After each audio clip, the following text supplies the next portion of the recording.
بسم اللہ الرحمن الرحیم۔ السلام علیکم، آپ دیکھ رہے ہیں IK TV۔ ناظرین، حال ہی میں امریکی وزیر خارجہ اینتھونی بلنکن کا بیان دیکھنے میں آیا تھا کہ ایران ممکنہ طور پر چند مہینوں یا ہفتوں میں ایٹم بم تیار کر لے گا، کیونکہ ایران بڑی تیزی کے ساتھ دنیا کی ایک نئی ایٹمی قوت بننے کی طرف بڑھ رہا ہے، اور وہ اس وقت اپنے ہدف کے اس قدر نزدیک پہنچ گیا ہے کہ اگر بروقت کوئی قدم نہیں اٹھایا گیا تو ایران کے لیے ایٹم بم بنانا چند ہفتوں کا کھیل ہوگا۔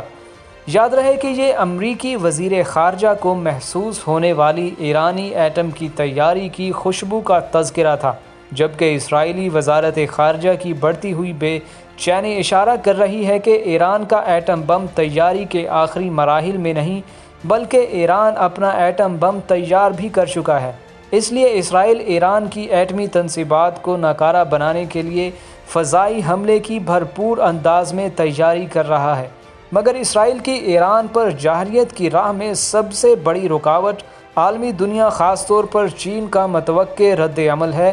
دوسری جانب نو منتخب امریکی صدر بائیڈن نے برسر اقتدار آنے کے بعد سابقہ معاہدے کی پابندی کی شرط پر ایران سے دوبارہ مذاکرات کا عندیہ دیا ہے۔ جو بائیڈن کی اس پالیسی پر اپنا موقف دیتے ہوئے ایرانی دفتر خارجہ کے ترجمان سعید خطیب زادہ نے واضح کر دیا ہے کہ امریکہ کے ساتھ بات چیت 2015 کی صورتحال جیسی نہیں ہوگی، اور وہ صرف دستخط کر دینے سے پرانی شرائط بحال نہیں کی جا سکتی۔ ٹرمپ نے اپنے دور اقتدار سے قبل صدر اوباما کے دور میں ایران سے ہونے والے جوہری ہتھیاروں کی روک تھام کا معاہدہ یک طرفہ طور پر ختم کر دیا تھا، اور دباؤ بڑھانے کے لیے ایران پر 2018 میں سخت ترین پابندیاں بھی عائد کر دی تھیں۔ لیکن امریکی صدر جو بائیڈن ایران کے ساتھ اسی معاہدہ بحال کرنا چاہتے ہیں جسے ٹرمپ نے اپنے دور اقتدار میں ختم کر دیا تھا، جبکہ ایران یہ چاہتا ہے کہ معاہدہ ازسر اور بالکل نئی شرائط پر کیا جائے۔ تاہم وائٹ ہاؤس میں موجود اسرائیلی لابی یہ سمجھتی ہے کہ ایران امریکہ کے ساتھ نئے سرے سے معاہدے کے لیے مذاکرات شروع کر کے فقط کچھ وقت مزید حاصل کرنا چاہتا ہے، تاکہ اس دوران اگر ایٹم بم کی تیاری میں کوئی کمی بیشی رہ چکی ہے تو اسے پورا کر لیا جائے۔ لہٰذا اسرائیلی لابی بھرپور کوشش کر رہی ہے کہ امریکہ کو ایران کی ایٹمی تنصیبات پر فضائی حملے کے لیے آمادہ کر لیا جائے، تاکہ جب اسرائیل اور امریکہ ایران کی ایٹمی تنصیبات کو مل کر تباہ کریں گے تو عالمی برادری کی جانب سے آنے والا ہر قسم کا رد عمل قابل برداشت ہوگا۔ لیکن امریکہ کے داخلی سیاسی حالات اس بات کی قطعی اجازت نہیں دیتے کہ صدر جو بائیڈن ایران پر فضائی حملے کا فوری فیصلہ کر گزریں۔ اس لیے عالمی مبصرین کا کہنا ہے کہ صدر جو بائیڈن کے لیے ایران کے لیے ایک ایسی پالیسی بنانا جس پر اسرائیل بھی مطمئن ہو،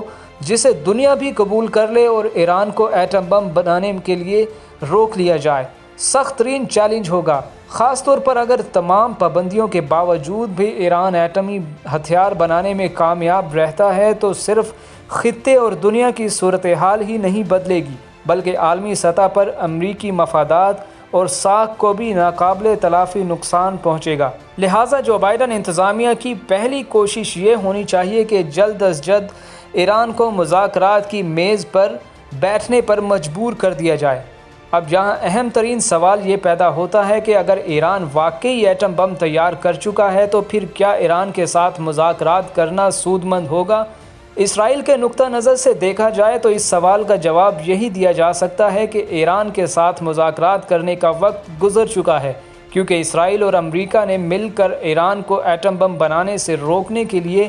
بے مقصد مذاکرات کی جن بھول بھلائیوں میں الجھایا تھا، ان کی افادیت اب مکمل طور پر بے اثر اور ختم ہو چکی ہے، اور ایرانی ایٹم بم بنانے کی سائنس کو مکمل طور پر سمجھ چکے ہیں۔ اس لیے اگر ایران کی ایٹمی تنصیبات کو تباہ و برباد بھی کر دیا جائے تب بھی اسرائیل اور امریکہ ایران کو ایٹم بم بنانے سے روک نہیں سکیں گے۔ ہاں، یہ بات ضرور ہے کہ ایران پر حملے کی صورت میں کچھ وقت کے لیے ایران کو ایٹم بم بنانے یا اس کا اعلان کرنے سے باز ضرور رکھا جا سکتا ہے، مگر آخر کب تک؟ سادہ سی بات ہے کہ ایٹم بم بنانے کا فارمولا اور سائنس تو سینکڑوں ایرانی سائنسدانوں کو پوری طرح سے سمجھ آ چکی ہے۔ اگر آج نہیں تو کل انہیں ایک جگہ پر ایٹم بم بنانے سے روک بھی لیا جائے تو وہ کل کسی دوسری جگہ پر ایٹم بم بنا لیں گے۔ اس لیے ایرانی ایٹم بم ایک ایسی حقیقت ہے جسے دنیا کو تسلیم کر کے ایران کو بامقصد مذاکرات کی دعوت دینی چاہیے۔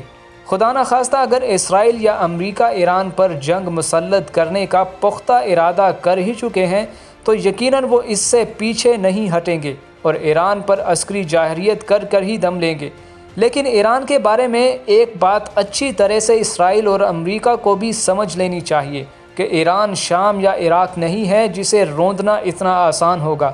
واضح رہے کہ یہ بات ہم نہیں کہہ رہے بلکہ امریکی تھنک ٹینک کے زیر اہتمام چھپنے والے میگزین نیشنل انٹرسٹ لکھتا ہے کہ ایرانی ایٹم بم کو اگر ایک طرف رکھ بھی دیا جائے تب بھی ایران کی میزائل ٹیکنالوجی اس قابل ہے کہ نہ صرف وہ امریکہ کو مشکلات سے دوچار کر سکتی ہے بلکہ اسرائیل کے مکمل خاتمے کا سبب بھی بن سکتی ہے۔ میگزین نے ایران کی میزائل طاقت کے حوالے سے اپنی خصوصی رپورٹ میں یہ بھی لکھا ہے کہ اگرچہ تہران کے پاس تاحال بین البراعظمی میں بیلسٹک میزائل موجود نہیں ہیں لیکن اس کے باوجود بھی ایران کی میزائل ٹیکنالوجی اتنی قابل قدر اور ترقی یافتہ ضرور ہے کہ ایران اپنے میزائلوں کے ذریعے امریکی فوج کو تباہ و برباد کرنے کی پوری صلاحیت رکھتا ہے کیونکہ ایران کے پاس مغربی ایشیا کی سب سے بڑی میزائل طاقت موجود ہے۔